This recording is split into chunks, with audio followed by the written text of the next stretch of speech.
गांव था, नाम था ढोलकपुर। बड़ा ही शांत और सुंदर गांव था।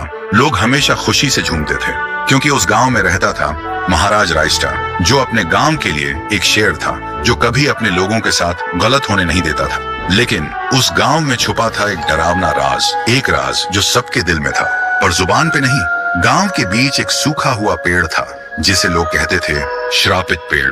ना कोई उसके पास जाता, ना कोई उससे आंख मिलाता।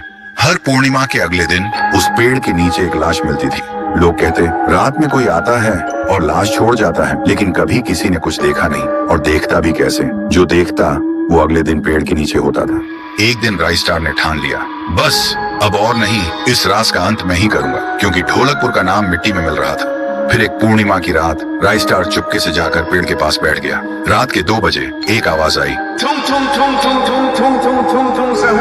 और फिर वो पेड़ भूत में बदल गया। वो भूत कुछ अजीब सा था, एक भयानक शैतानी हंसी वाला चेहरा, आंखें बड़ी बड़ी। वो पेड़ चल के एक घर के गेट को जोर जोर से खटखटाने लगता है। तभी एक आदमी डर के मारे आवाज सुन के बाहर निकलता है। वो भूत अपने लकड़ी जैसे हाथ से एक ऐसा थप्पड़ मारता कि उसकी सांस वहीं थम जाती है, और उसी जगह उस लाश को ले जाता है और वापस फिर से पेड़ बन जाता था। देखते ही रायस्टार का दिल कांप जाता है, पर वो कुछ बोलता नहीं।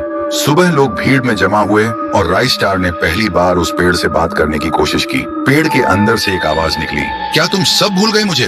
रायस्टार बोलता है, तू कौन है? पेड़ बोलता है, मैं हूँ ठुन ठुन ठुन साहुर। एक वक्त था जब मैं भी इस गांव का एक प्यारा सा बच्चा था, लेकिन 100 साल पहले मुझे इसी पेड़ से रस्सी बांधकर उल्टा लटका दिया गया, गांव वालों की आंखों के सामने, और मेरी मौत को तमाशा बना दिया गया, सिर्फ इसलिए क्योंकि मैंने एक राज देख लिया था जो लोग छुपाना चाहते थे।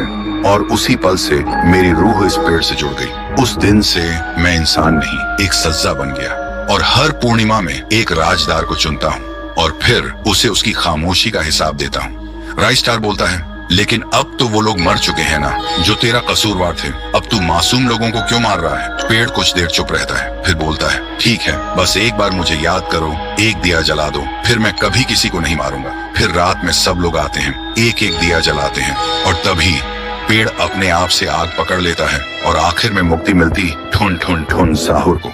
उस दिन के बाद गांव में कभी कोई लाश नहीं मिली। हर पूर्णिमा में लोग एक दिया जलाकर उसकी यादों को जिंदा रखते हैं, क्योंकि अगर भूल गए तो सपने में एक आवाज सुनाई देती थी, ठुन ठुन ठुन ठुन ठुन ठुन ठुन ठुन ठुन साहुर।